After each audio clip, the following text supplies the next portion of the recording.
Hi friends, welcome back to my channel. இன்னைக்கு நம்ம பார்க்க போகிற வீடியோன்னு பார்த்தீங்கன்னா, ஆகாச மார்க்கமாக வந்தருளும் ஆகாச மாரியம்மன் பற்றி தான் பார்க்க போகிறோம். தஞ்சாவூர் மாவட்டம் கும்பகோணம் அருகே நாச்சியார் கோவிலில் பிரசித்தி பெற்ற ஆகாச மாரியம்மன் கோவில் உள்ளது. இந்த கோவிலில் ஆகாச மாரியம்மனுக்கு திருவுருவ திருமேனி கிடையாது. ஜோதி வடிவில் தான் அம்மனை பக்தர்கள் வழிபடுகிறார்கள். சமயபுரம் மாரியம்மனே இந்த கோவிலில் அருவமாக இருந்து ஆட்சி செய்கிறார் என்கிறார்கள். சுமார் 600 ஆண்டுகளுக்கு முன்பு திருநறையூரில் கவரை செட்டியார்கள் என்ற வணிக சமூகத்தார் பாரம்பரியமாக கண்ணாடி வளையல் வியாபாரம் செய்து வந்தனர். இவர்கள் குதிரையில் ஊர் ஊராக சென்று வியாபாரம் செய்யும் வழக்கத்தை உடையவர்கள். ஒருமுறை சமயபுரம் கோவிலுக்கு பங்குனி பெருவிழாவின் போது வணிகம் செய்ய வந்தனர். இரவில் அங்கேயே தங்கி உறங்கினர். அவர்களில் பெரியவர் ஒருவரின் கனவில் தோன்றிய இந்த சமயபுரம் மாரியம்மன் இளம்பெண் வடிவம் எடுத்து கைகளுக்கு கண்ணாடி வளையல்களை அணிவிக்க கூறினார். அந்த பெரியவரும் அந்த பெண்ணின் பொன்னிற கைகளில் வளையல் அணிவிக்க முயன்றார். ஆனால் அணியும் போது வளையல்கள் அனைத்தும் ஒவ்வொன்றாக உடைந்து கீழே விழுந்தது. இதனால் இந்த வியாபாரி குழப்பம் அடைந்து என்ன செய்வது என்று தெரியாமல் திகைத்தார். தெய்வீக அம்சமாக தோற்றமளித்த அந்த பெண்ணின் கைகளை வளையல்களால் அலங்கரிக்க முடியவில்லையே என்று வருத்தப்பட்டவர், தாயே, வளையல்கள் அனைத்தும் உடைந்துவிட்டன. உன் அழகிய கைகளை வளையல்களால் அலங்கரிக்க என்னிடம் இப்போது வளையல்கள் இல்லை. என் ஊருக்கு வந்தால் உன் இரு கைகளுக்கும் விதவிதமான வளையல்களை அணிவித்து அலங்கரிப்பேன். உனக்கு முல்லை மல்லிகை மலர்களை சூட்டுவேன் என்று அன்புடன் வேண்டினார். இதை கேட்டு இளம்பெண் வடிவில் வந்த அந்த அம்மன் சிரித்து மறைந்தாள். உடனே வியாபாரி கனவு கலைந்து எழுந்தார்.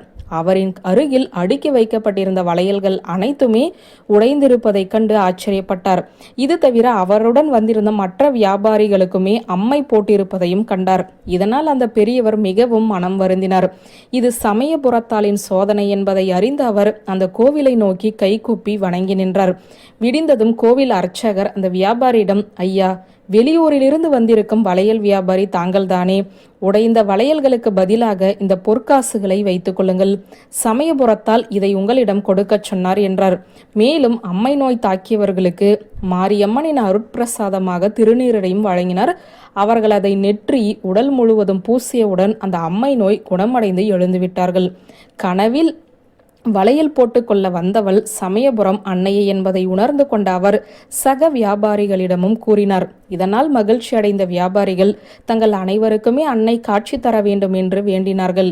அதை ஏற்று அன்னை ஆகாயத்தில் அன்ன வாகனத்தில் காட்சி தந்து அருளாசி வழங்கினாள்.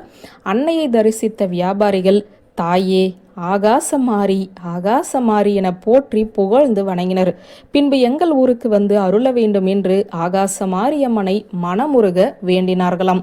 இதை கேட்ட சமயபுரம் மாரியம்மன் அவர்களிடம், உங்கள் ஊர் எது என்று கேட்க, நளிர்வாய் முல்லை முருவலிக்கும் திருநறையூர் என்றனர்.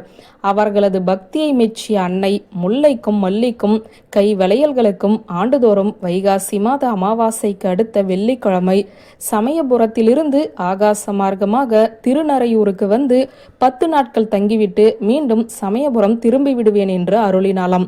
சமயபுரத்தால் சொன்னது போல ஒவ்வொரு வருடமும் திருநறையூர் தலம் வந்து தங்கி அலங்காரத்துடன் காட்சி தந்து அருள் புரிகிறாள் என்பது ஐதீகம். இந்த கோவிலில் ஒவ்வொரு ஆண்டும் வைகாசி மாதம் அமாவாசை அடுத்த வெள்ளிக்கிழமை தொடங்கி 13 நாட்களுக்கு திருவிழா மிகச் சிறப்பாக நடைபெறுகிறது.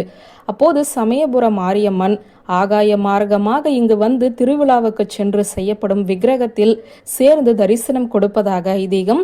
இந்த ஊர் மக்கள் அளிக்கும் கண்ணாடி வளையல்கள், மல்லிகை, முல்லைப்பூக்களை ஏற்றுக்கொள்வதற்காகவே சமயபுரத்தால் ஆகாய மார்க்கமாக இந்த ஊருக்கு வந்து திருவிழாவில் கலந்து கொள்கிறாள் என்பது பக்தர்களின் நம்பிக்கையாக உள்ளது. இந்த திருவிழா நடைபெறும் அனைத்து நாட்களும் செப்பு குடத்தில் கலசம் வைக்கப்பட்டு விழா எடுக்கப்படுகிறது. கலச நீரும் அம்மனுக்கு சாத்தப்படும் எலுமிச்சம் மாலையில் உள்ள எலுமிச்சம்பழமும் பக்தர்களுக்கு பிரசாதமாக வழங்கப்படுகிறது. திருவிழாவில் தர்ப்பை புல்லால் அம்மன் உருவாக்கப்படுகிறார்.